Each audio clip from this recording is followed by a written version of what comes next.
Qué gusto saludarles, qué gusto estar aquí con todos para alabar el nombre del Señor y ahora para escuchar su palabra, que ya fue proclamada, ya fue leída para nosotros. Ahora vamos a meditar en este texto, que debo decir que tiene muchas cosas para enseñarnos, hay mucho para profundizar y no creo que vayamos a tener el tiempo para hacerlo todo, pero voy a hacer mi mejor esfuerzo para presentar los puntos centrales. Estamos en el libro de Números y con la ayuda de este libro nos hemos transportado miles de años en el pasado y estamos viendo el recorrido del pueblo israelita rumbo a la tierra prometida que Dios les había prometido y estamos acompañándoles a través de este libro. Y entramos a un nuevo e inesperado relato cuando llegamos al capítulo 11. Te pido por favor que tengas tu Biblia abierta en el capítulo 11 de Números. Voy a mencionar varios versículos, no los tengo para proyectar, así que vas a tener que leerlos desde tu propio dispositivo móvil o Biblia. No sé si tenemos todavía, en la iglesia tenemos Biblias de papel. Si alguien necesita una Biblia de papel, puede avisarnos a uno de los hermanos para que le pasemos una Biblia de papel. Pero si no, en tu tablet, en tu celular también puedes encontrar Biblia. Pero lo importante es que vayamos siguiendo esta historia. Y para ubicarnos un poquito en el contexto de la historia, los primeros 10 capítulos nos han mostrado cómo el pueblo de Israel, que estaba a los pies del monte Sinaí, ya por 2 años, después de que habían salido de Egipto, Dios los rescató de Egipto, ¿no es cierto? Habían sido esclavos por siglos allá, y Dios envió a Moisés, y por medio de milagros poderosos, Él los sacó de Egipto, cruzaron el mar que se abrió en 2, y los llevó a ese monte. Desde ese monte Dios se reveló, les entregó la ley, se mostró hacia ellos. Números nos dice que estuvieron 2 años en ese lugar y por fin comienza los preparativos para emprender la marcha. Una marcha en dirección a la tierra prometida. Y en el capítulo 10 que vimos la vez anterior es cuando esa marcha da inicio. Es un capítulo triunfal. Todo lo que dice ahí es de ánimo. Moisés da un grito de guerra y el pueblo empieza a marchar ordenadamente. Nada nos prepara para ver lo que de hecho estamos viendo en el capítulo 11. Hasta el capítulo 10 veíamos que Moisés había preparado a un pueblo para que sea un pueblo santo y que marche triunfantemente. Pero lo que vamos a ver ahora en el capítulo 11 hasta el 20 es una tremenda y triste y grande contraste. Vamos a ver qué lejos está este pueblo realmente de ser un pueblo santo y triunfante. Vamos a ver que hay falta de gratitud, que surgen quejas, murmuraciones, y vamos a ver cosas que nos van a impactar. Pero hay otra cosa también que estos capítulos nos van a mostrar. Ojo, no todo es malo. En estos capítulos vamos a ver, creo yo, sobre todo, vamos a ver innumerables muestras de la paciencia, la misericordia y la compasión de Dios. Frente a un pueblo rebelde, orgulloso, malvado, Dios responde conforme a su santidad, con juicio, pero también hay misericordia, y esa misericordia debería impactarnos. Su misericordia es la respuesta de Dios final frente a un pueblo obstinado y rebelde. Y antes de ir al capítulo en sí mismo, quiero invitarte a orar conmigo. Oremos. Dios Todopoderoso, Señor, tú hiciste que la luz brille de la oscuridad y las tinieblas cuando creaste todas las cosas. Te ruego que puedas iluminar nuestros corazones con la luz del conocimiento de tu gloria en el rostro de Cristo. Que podamos ver a Jesús mediante tu palabra predicada y expuesta, y que no hable yo otra cosa que no sea la palabra de Dios. Te lo pido en el precioso nombre de tu Hijo. Amén. Vamos a concentrarnos primero en los versos 1 al 3. Un juicio por fuego. Hay un tremendo contraste. El capítulo 10 termina triunfalmente y el capítulo 11 comienza con pecado. Y me impacta, si ves la primera frase del verso 1. Dice, y sucedió que el pueblo se quejó. Nada en los capítulos anteriores nos prepara para este verso. Todo el énfasis anterior había sido en la obediencia de Moisés, en la obediencia del pueblo. Y ahora estos versos nos muestran el verdadero estado espiritual del pueblo. Y llama la atención. Uno se pregunta, ¿por qué? ¿Por qué se quejó el pueblo? ¿Por qué se queja? Prácticamente han pasado días desde que salieron marchando triunfalmente, obedientemente, y de repente surge la queja. La Biblia de las Américas traduce este verso de la siguiente manera. Te voy a leer cómo lo traduce la Biblia de las Américas.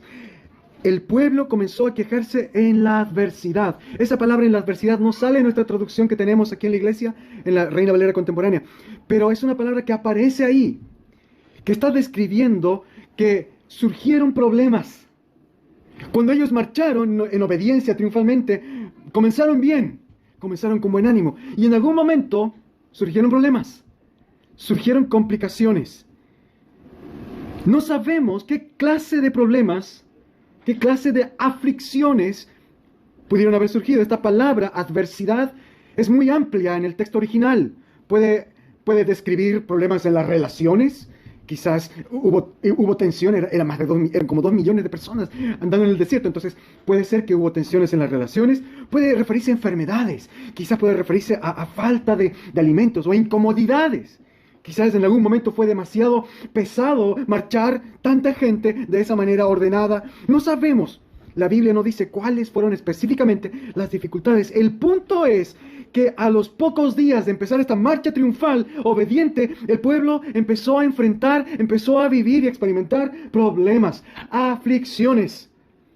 ¿Y cuál fue la respuesta de ellos a esas aflicciones? Queja.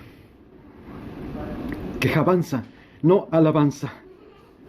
De hecho, la palabra literal que está aquí en el libro de Números es que dice que ellos empezaron a murmurar. Murmurar. No es una queja de un arrebato, no es que pasó algo mal y ¡qué desgracia! Estamos en el desierto. No, no es ese tipo de queja, es más de esta queja que está continua, que todos los días ve lo mismo y me incomoda esta situación y estoy cansado y empiezo a hablar con mi vecino y empiezo a hablar con el otro y me quejo con él y la murmuración empieza a surgir. Eso es lo que pasó. Murmuración.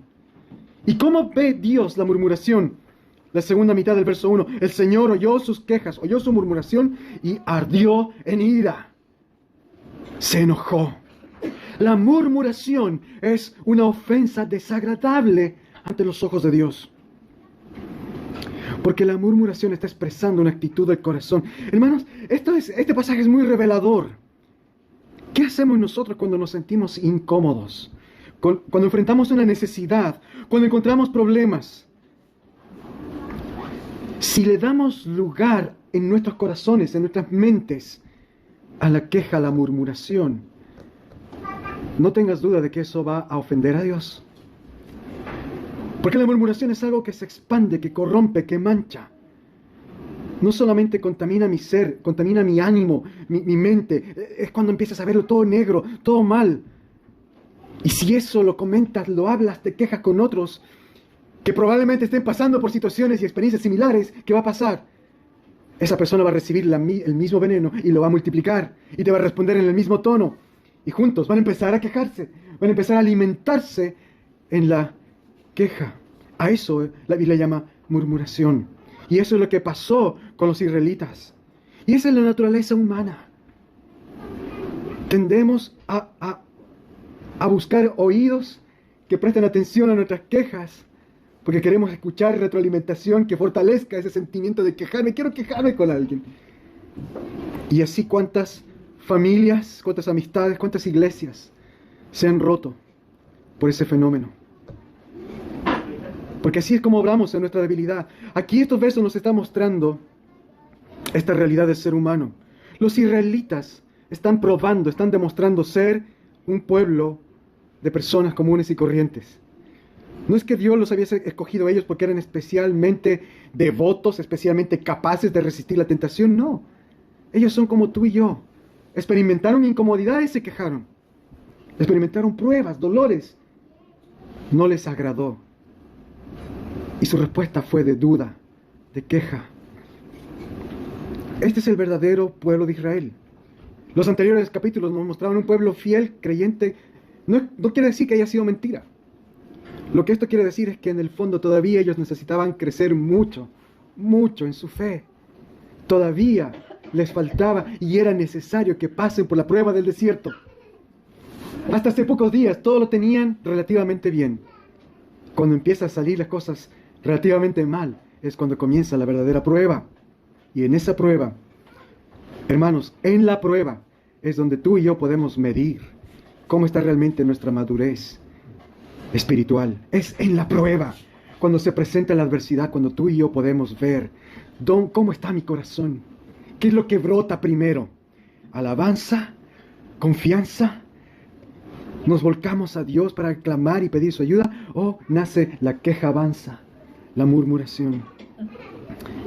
A veces tendemos a ser muy críticos, ¿no es cierto? No sé si te pasa, a mí me pasa. Cuando leo estos relatos del Antiguo Testamento, yo tengo la tendencia de pensar, estos israelitas, ¿cómo es posible que hayan sido tan torpes?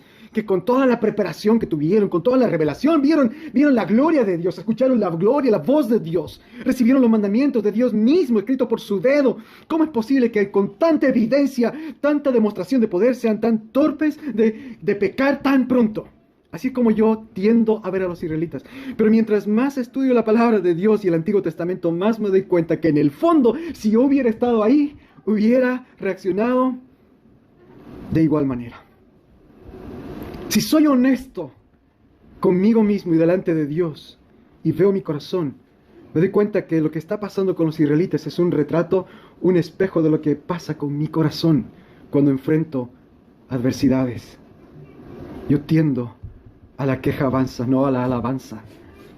Es mi primer instinto, mi primera reacción. ¿Cuál fue la respuesta de Dios frente a este pecado de murmuración? Fue su enojo. Dios es santo. Y esa fue su respuesta. Y dice el verso 1 que un fuego de Dios ardió entre ellos y consumió un extremo del campamento.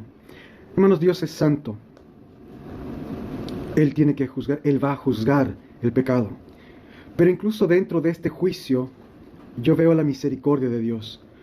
Porque todo el pueblo cayó en murmuración. Todo el pueblo. Dios podía haber perfectamente dicho, bueno, entonces todos se van a quemar. Y el fuego podía haber perfectamente arrasado todo el campamento. Pero este verso nos está diciendo que fue solo en un extremo del campamento. Él pudo haber eliminado a todos de una sola vez, pero no lo hizo. En medio de su ira santa, correcta, justa, Dios mostró misericordia. Apagó el fuego cuando Moisés, en el verso 2, pidió a Dios misericordia. Y este es un tema que está en todas las Escrituras. Siempre que el hombre, el ser humano, manifiesta su pecado, Dios responde con juicio. Tanto en el Antiguo como en el Nuevo Testamento. La respuesta de Dios frente al pecado siempre ha sido y será juicio. Pero lo increíble es que Él, junto con ese juicio, también extiende compasión. Él siempre le va a dar al pecador la oportunidad de arrepentirse, la oportunidad de redención. Y ahí termina la primera prueba del pueblo de Dios, a los pocos días de haber comenzado la marcha. Mira en tu Biblia el verso 3, dice que Moisés le puso a ese lugar el nombre de Tabera. Tabera proviene de la palabra hebrea quemar. Entonces se puede traducir como incendio. Ese nombre, ese lugar se pasó a conocer como el lugar del incendio. Un terrible recordatorio, porque allí ardió la ira de Dios frente al pecado del pueblo. Y uno pensaría, ¿no?, que después de semejante castigo, después de ver fuego de Dios que consume a los pecadores, uno pensaría que después de eso el pueblo ha escarmentado, ¿no es cierto? Ha aprendido que Dios es santo y que no puedes jugar con su santidad. Que quejarte es algo terrible, que menospreciarle es algo terrible. Por lo tanto, me voy a andar con mucho cuidado antes de emitir otra queja. Uno pensaría que después de esa experiencia, después de un incendio de juicio, el pueblo ha escarmentado. ¿Cierto? Pero en el verso 4 al 34 vemos otra dolorosa realidad y me impacta ver estos versos. Es como si el incendio en Tavera se les hubiera borrado de la mente. Es como que no hubiera pasado, es como que ellos no hubieran experimentado el juicio de Dios. Porque lo que vemos en estos versos es que otra vez surge en el pueblo murmuración. Antes, la Biblia no nos dijo cuál fue la causa de la murmuración. Solo dijo que habían problemas. Ahora, en el verso 4, es bien específico. El tema es la comida. La comida. Sabemos por la Biblia que muchos egipcios y extranjeros se habían sumado al pueblo de Israel cuando ellos salieron de Egipto. Y eso nos está diciendo el verso 4, que había gente extranjera en medio de ellos, y ellos sintieron un apetito incontenible. Bueno, eran personas que habían visto las plagas en Egipto, habían visto el inmenso poder de Dios, que obviamente era superior a los dioses egipcios, y ellos decidieron irse con los israelitas. Pero eran gente que no conocían a fondo a Dios, ni la historia de Dios con ese pueblo, ni las promesas de Dios a sus antepasados. Y seguramente para estas personas, su tiempo en Egipto había sido mucho más grato que para los israelitas, porque eran egipcios que salieron junto con los israelitas. Eso lo sabemos por el relato del libro de Éxodo, que nos dice que muchos egipcios salieron con los israelitas.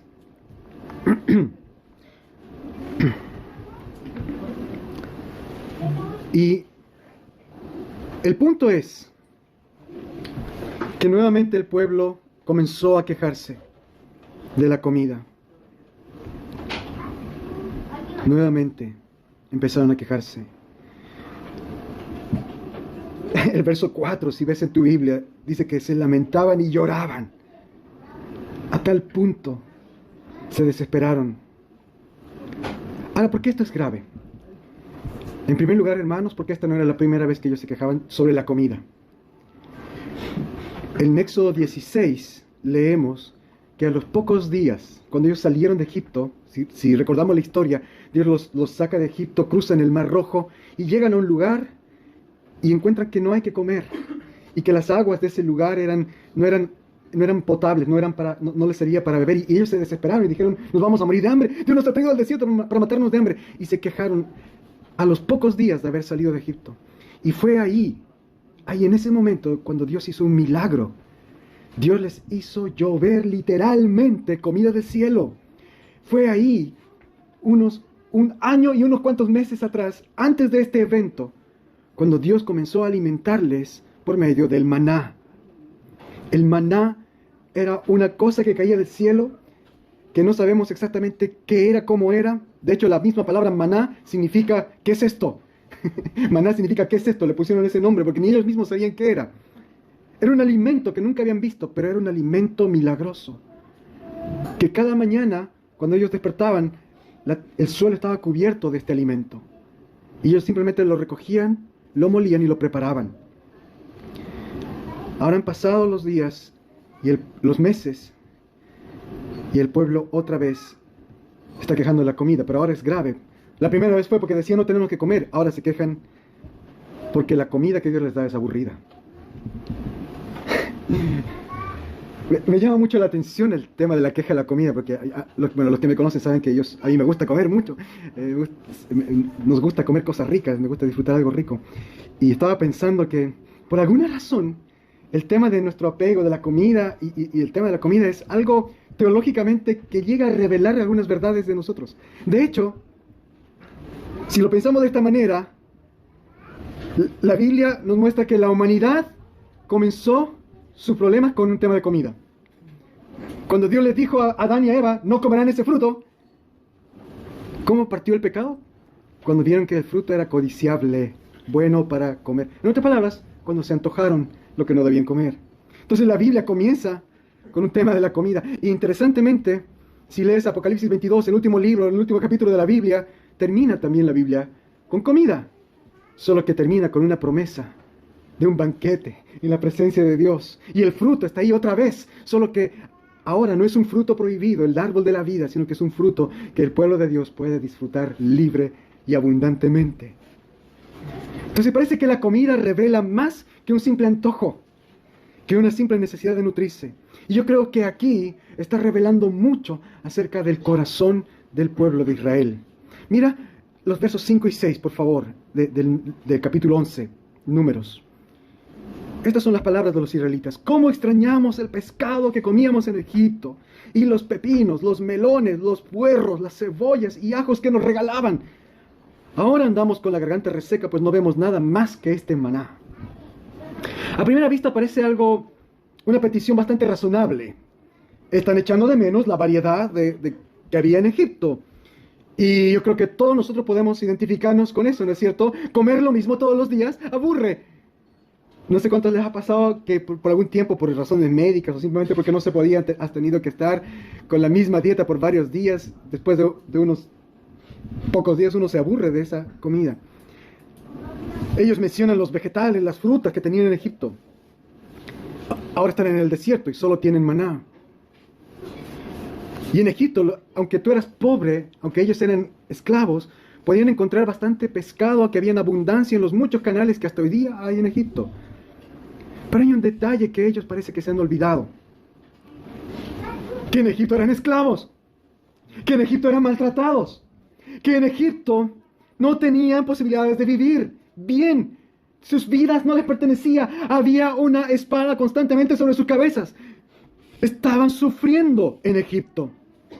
Claramente, no me cabe la menor duda de que estas palabras son una tremenda exageración de los israelitas. Y nos está estas palabras mostrando qué es lo que pasa con nosotros los seres humanos en nuestra mente cuando pasamos por tribulaciones.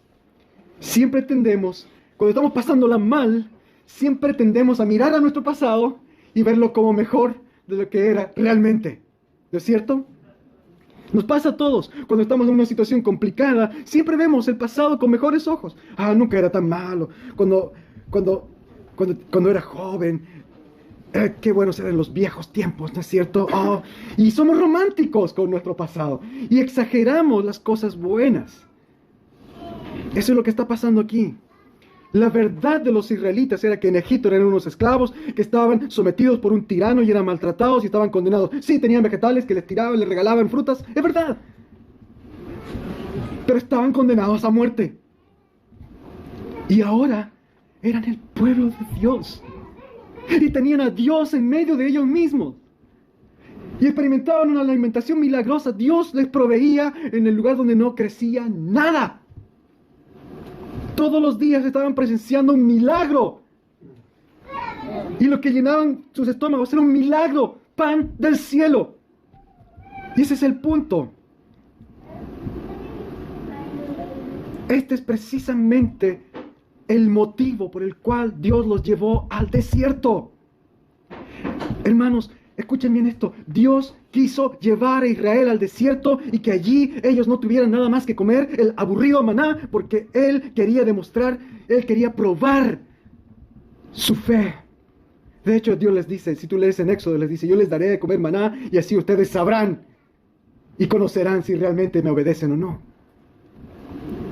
Pero no solamente eso, sino que Dios también quería mostrarles su misericordia. Dios quería demostrarles que ellos estaban ahí en el desierto y que Él iba a cuidarlos, Él iba a alimentarlos, Él iba a proveer para ellos. Queridos amigos y hermanos, si hay una sola cosa que vas a recordar de este sermón, que sea esta, por favor. Dios a veces nos lleva al desierto de la prueba para mostrarnos su poder, para mostrarnos su provisión, para mostrarnos sus milagros en nuestras vidas. A veces Dios permite que pasemos por la prueba porque Él quiere sostenernos en esa prueba. ¿Ves que no se trata de un simple antojo aquí? El tema de fondo es que los israelitas están recibiendo el alimento de Dios y lo están despreciando, y con eso están despreciando al mismo Dios. Y la única razón por la cual ellos están despreciando a Dios y a su alimento es porque están aburridos, porque el maná es aburrido. Y eso es potente. Me ha llevado a entender y analizar mi propio corazón. ¿Cuántas veces me siento tentado de aburrirme con las cosas que Dios me da? El mismo sueldo. La misma comida. La carita sabe. ¿Cuántas veces me cago? La misma yuya de siempre. ¿Por qué no aprenden a hacer una lluvia mejor? Y a veces incluso llegamos a quejarnos incluso de las bendiciones espirituales de Dios. Los mismos hermanos, la misma iglesia, la misma situación, el mismo sermón, el mismo predicador, la misma oración, hermanos, siempre oran lo mismo. Nos quejamos de tantas cosas. Tiendo a ser ingrato, tiendo a aburrirme de cosas que Dios ha dado para mi bendición. Eso es lo que está pasando con los israelitas. Eso es lo que está pasando. Se han aburrido de algo que Dios en su gran amor les dio para que ellos vivieran. Hermanos, el problema no es que ellos estaban muriendo de hambre. El problema no es que sus niños estaban malnutridos, habían flaquitos, que no tenían que comer. El problema es que simplemente estaban aburridos de comer todos los días lo mismo. De comer pan del cielo. ¿Y por qué fracasaron? Porque miraron exagerada y ciegamente su pasado. Se autoengañaron a sí mismos. Se convencieron a sí mismos que cuando eran esclavos, maltratados, abusados, de alguna manera en Egipto era mejor que estar ahí, en el desierto, incómodos y comiendo todos los días el pan de Dios.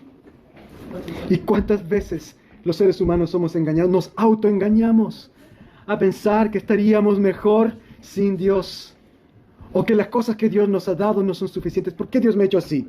¿Por qué Dios me ha dado este cuerpo, esta apariencia, esta salud? Ponle lo que tú quieras. Todos nosotros, si hoy estamos vivos, es por gracia de Dios. Y todo lo que tenemos es por gracia de Dios. Y a veces hasta eso no es suficiente para nosotros. Los israelitas deberían recibir todos los días ese maná como un regalo de la gracia de Dios, pero también como una promesa de que vendrán días mejores, porque Dios les había dicho que Él los iba a llevar a una tierra donde iba a fluir la leche y la miel, Éxodo 3:8. En otras palabras, Dios había dicho, van a ir a una tierra donde va a haber abundancia, se van a hartar de las frutas, de las verduras, de la carne, pero hasta que lleguen allá, tienen que comer maná. Y Dios, en un sentido muy poderoso, nos dice a nosotros lo mismo. Un día estaremos en su glorioso reino, donde no habrá más muerte, no habrá más dolor, no habrá más enfermedad, no habrá más problemas, no habrán dificultades, no habrá más sufrimiento. Pero eso es allá. Por mientras, su gracia debe ser suficiente. Pero ahí está nuestro problema. Porque muchas veces su gracia, su tremenda y poderosa gracia, en mi corazón y en mi mente, no llega a ser suficiente. Esa es nuestra lucha, hermanos. Por eso el verso 10 dice que la ira del Señor se encendió contra el pueblo por estas quejas y llanto. Y es terrible porque incluso Moisés se vio afectado. Voy a tener que apurarme aquí porque hay mucho más por hablar. Vamos rápido. Pero Moisés se vio afectado por todo esto. En los versos 11 al 15 vemos el lado humano de Moisés. Él no estaba preparado para la reacción del pueblo. Seguramente él como líder pensó que el castigo del fuego en Tabera ya fue suficiente, que el pueblo había aprendido. Pero cuando vuelve a quejarse el pueblo, Moisés va con Dios y en lugar de decir ten paciencia con el pueblo, Moisés se derrama delante de Dios y le dice, ¿por qué me has dado un pueblo así para dirigir y gobernar? Y es un lamento de Moisés. Y de hecho pareciera que Moisés cayó incluso en una depresión severa, porque está derrotado. Y Moisés dice, incluso quiero morir, prefiero morirme a seguir liderando este pueblo. Moisés experimentó esa frustración, ese dolor. Y en un sentido, es algo que también muchos de nosotros, o todos nosotros podemos identificarnos, ¿no es cierto? Cuando las cosas nos sobrepasan, a veces caemos en desesperación, a veces caemos en pensamientos depresivos y luchamos con esto. Y hoy día las enfermedades mentales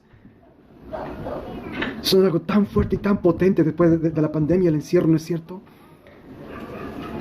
Yo creo que no hay hogar chileno que no haya luchado o esté luchando contra este tipo de enfermedad.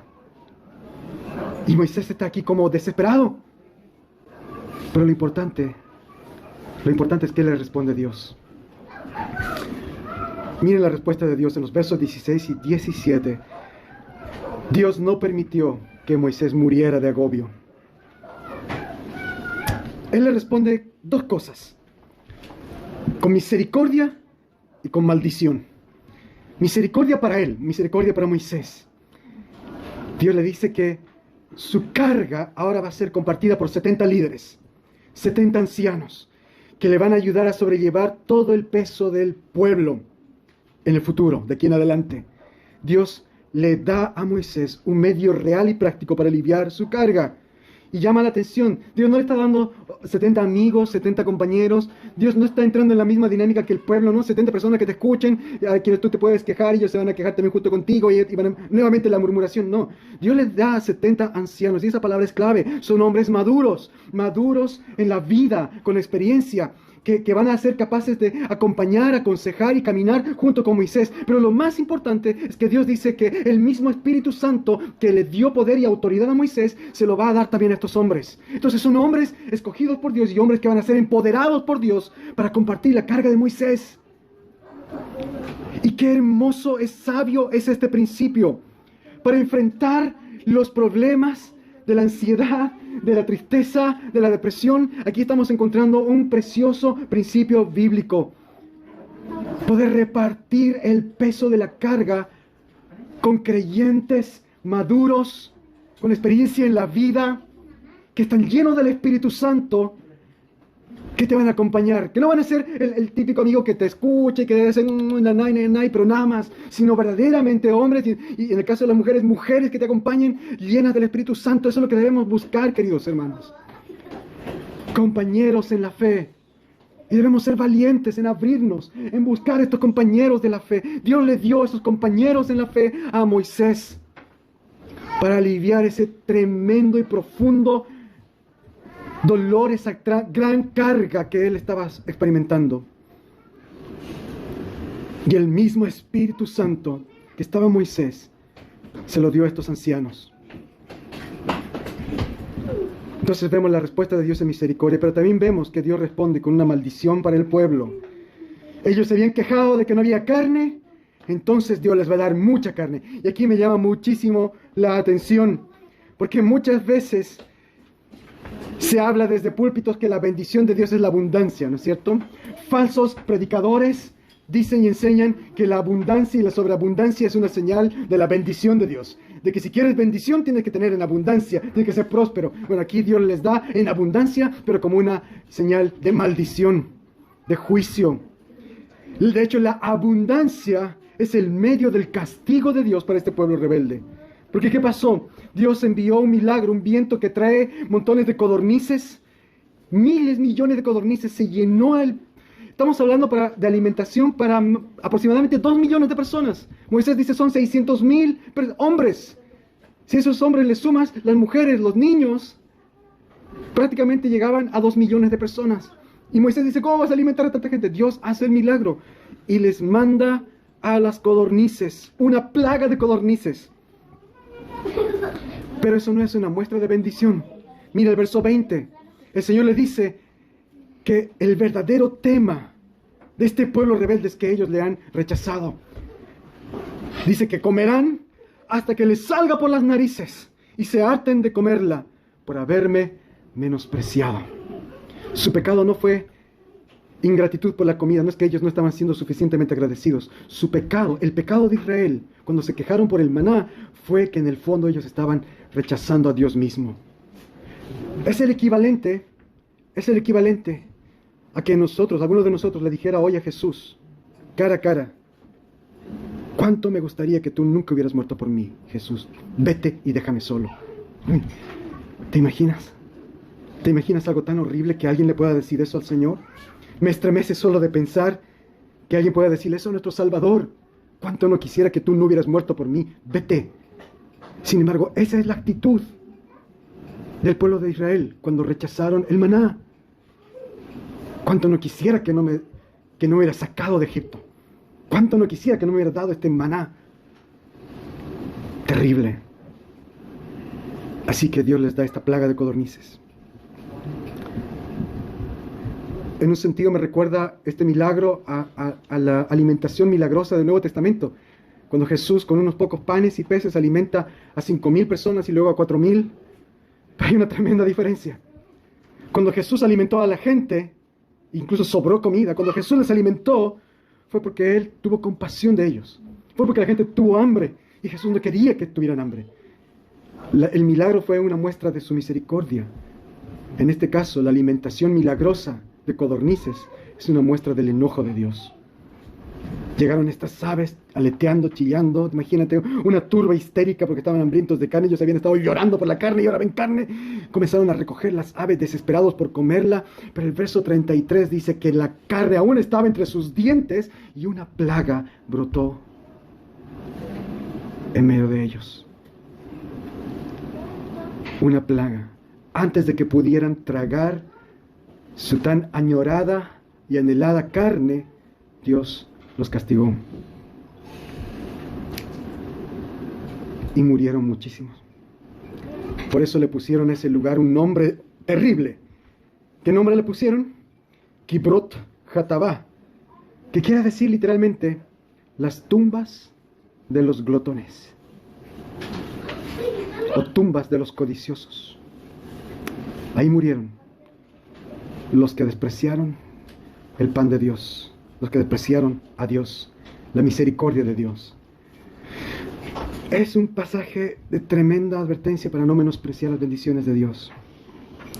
Hermanos, quiero terminar con lo siguiente. Hay mucho más en este pasaje, pero quiero terminar con lo siguiente. ¿Cuál es la más grande bendición de Dios para tu vida? Piénsalo bien. ¿Qué es lo más preciado que Dios te ha dado? ¿Tu familia? ¿Tu trabajo? ¿Tu dinero? ¿Tu salud? Dios nos ha dado también a nosotros el verdadero pan del cielo. Algo mucho más valioso que todo lo demás. El verdadero pan de vida que vino desde el cielo y fue partido por nosotros. Eso es lo que vamos a recordar hoy con la celebración de la cena. Que Cristo, el pan de vida, ha sido dado para nosotros.